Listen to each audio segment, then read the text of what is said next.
दो लड़कियां सिया और रीमा को वो जंगल के किनारे खेल रही थीं। अचानक काले बादल छा गए और मूसलाधार बारिश शुरू हो गई। पेड़ों की पत्तियों पर पानी की बूंदें चमकने लगी, जैसे हीरे टपक रहे हों। दोनों लड़कियां भीगते भीगते हंस रही थीं। कभी बड़े पेड़ के नीचे छुप जाती, तो कभी पानी के छोटे छोटे झरनों में कूद पड़ती। बारिश से जंगल की मिट्टी की खुशबू चारों तरफ फैल गई थी। अचानक उन्हें झाड़ियों के पीछे से एक धीमी आवाज सुनाई दी, सहायता करो। दोनों डर के मारे एक दूसरे का हाथ कसकर पकड़ लेती हैं। अब उन्हें तय करना था, आवाज की ओर जाए या फिर भागकर घर लौट जाए। सिया और रीमा बारिश में भीगते भीगते जंगल के अंदर और गहराई तक चली गई। हर तरफ अंधेरा और धुंध छा रही थी। पेड़ों से पानी की बूंदें टपक रही थी, लेकिन अचानक ऐसा लगा जैसे कोई पेड़ हिल ही नहीं रहा। फिर भी झाड़ियों से आवाजें आ रही थी। वही आवाज फिर गूंजी, सहायता करो।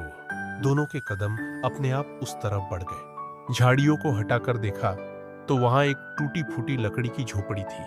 खिड़की पर किसी का हाथ दिखा, सफेद, ठंडा, बिल्कुल निढाल सा।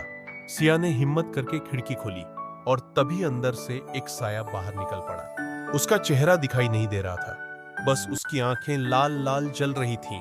रीमा डर के मारे चिल्ला पड़ी और तभी साया बोला, तुम दोनों ने मेरी नींद क्यों तोड़ी? अब तुम भी यहीं रहोगी।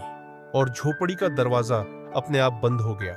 झोपड़ी का दरवाजा अपने आप बंद हो चुका था। अंदर अंधेरा और ठंडी हवा थी।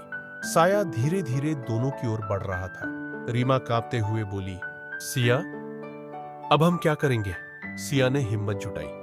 उसे याद आया कि उसकी दादी कहती थी, जंगल के पुराने साए सिर्फ आग और रोशनी से डरते हैं। सिया ने तुरंत अपनी जेब से माचिस निकाली।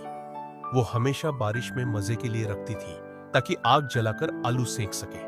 उसने लकड़ी के टुकड़े इकट्ठे करके जलाने की कोशिश की। जैसे ही आग जली, साए ने भयंकर चीख मारी, नहीं, ये मत करो। उसकी आंखों की लाल चमक कम होने लगी।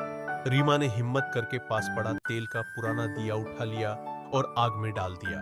अब रोशनी पूरी झोपड़ी में फैल गई। साया पीछे हटने लगा, दीवार से टकराया और धीरे धीरे धुंध में बदलकर गायब हो गया। दरवाजा अपने आप खुल गया। दोनों लड़कियां बाहर भागी, बारिश में भीगी हुई, लेकिन जिंदा और आजाद। रीमा हांफते हुए बोली, सिया, अगर तू आग न जलाती तो हम कभी वापस नहीं लौट पाते। और उस दिन के बाद उन्होंने कसम खाई कि बरसात में कभी भी जंगल की उस तरफ नहीं जाएंगी।